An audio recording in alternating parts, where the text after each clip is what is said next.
The Voice Recap. Sting joins first live episode of the season as Contestants' fate is in America's hands. The top 8 contestants took the stage for the first live episode of season 26, in which each hopeful sang twice. A solo performance and a special duet covering a Sting classic. For the first time this season, it's up to America to decide which 5 singers they want to advance to the finals. If that wasn't enough pressure for the remaining voice contenders, Sting, who served as a mega mentor during the knockout round, accompanied the duet performances on the bass. And this won't be the last time Sting will be on The Voice either. He teased a special collaboration stage with Snoop Dogg next week. Find out which singers from the top 8 rose to the challenge on their first taste of The Voice live shows. The last country singer in the competition and Snoop's shining star performed a lively rendition of the Shania Twain classic to open the live episode. Reba McEntire praised Eagle's cover, which was a strong opener but certainly left us wanting more, as a great representation of what this show is all about: energy, fun, and great talent. Her coach, Snoop, lauded her great stage presence and vocal control, even saying she was Reba incarnated. Dan did his best with Journey's power ballad for his individual number, but the soul singer failed to make a lasting impression. Even so, the coaches were congratulatory. "That's a Steve Perry song, and the fact that you could make it yours," Michael Bublé said, adding that he was a fan of his vocal runs. Gwen Stefani was more affected by Dan's overall growth, telling her protege, "We're on live TV, and you're able to be so composed and so yourself. Every single note was perfect." Dubbed the one-chair wonder, Bohannon showed off his vocal skills with a relaxed cover of the iconic Marvin Gaye song and showcased his ability to work the crowd. Stefani liked Bohannon's smooth voice, giving him kudos for pulling off a performance that seemed so natural.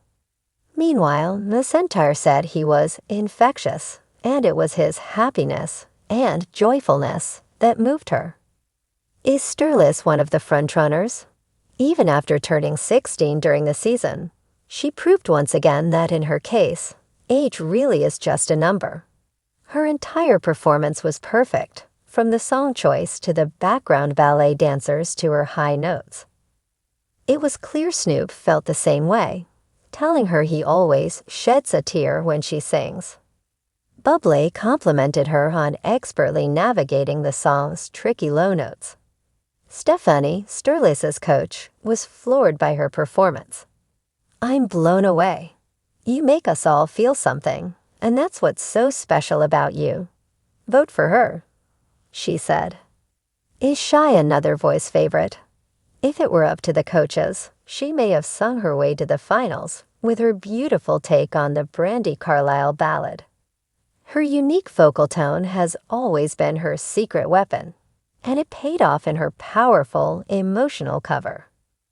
McEntire applauded her round-bodied voice, while Bublé, who has been vocal about Shy's talents since the very beginning, simply described her as the truth, comparing her to vocal powerhouses Adele, Barbra Streisand, and Celine Dion.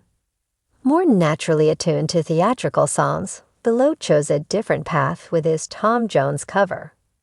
Though his performance had some misses, he was still able to remind the coaches and viewers just how powerful his voice can be when given the right opportunity.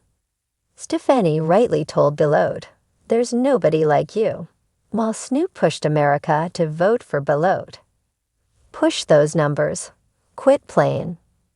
Joseph was on a mission to prove he was more than a rock singer who belts. He accomplished his goal by performing a country song with his own verifiable twist, adding an interesting guitar solo in the middle that surprised even McEntire. "You looked great, you sounded great," she said. "I loved the things you selected to play on the guitar. It was different from rehearsals, but I loved it." The Voice saved Vasquez to close out the live semifinals episode, and the Filipino Phenom, as Bublé called him, did not disappoint. Covering an Elvis song can be daunting, but Vasquez aced his version of If I Can Dream with his smooth voice and strong technique. Bobo remarked on Vasquez's strength, alluding to some adversity in his life, saying, "You walk out here, and you take the brass ring." There were 4 special duet performances of classics by Sting or The Police, but only one stood out: Sterlace and Shy's exquisite duet of Fields of Gold. The Voice's youngest competitors' voices blended seamlessly, giving the audience a feast for the senses. Only 5 singers will advance to next week's finals. The viewers control the singers' fates, with the unveiling of the results during Tuesday's episode. Who will be one step closer to being crowned the newest voice champion?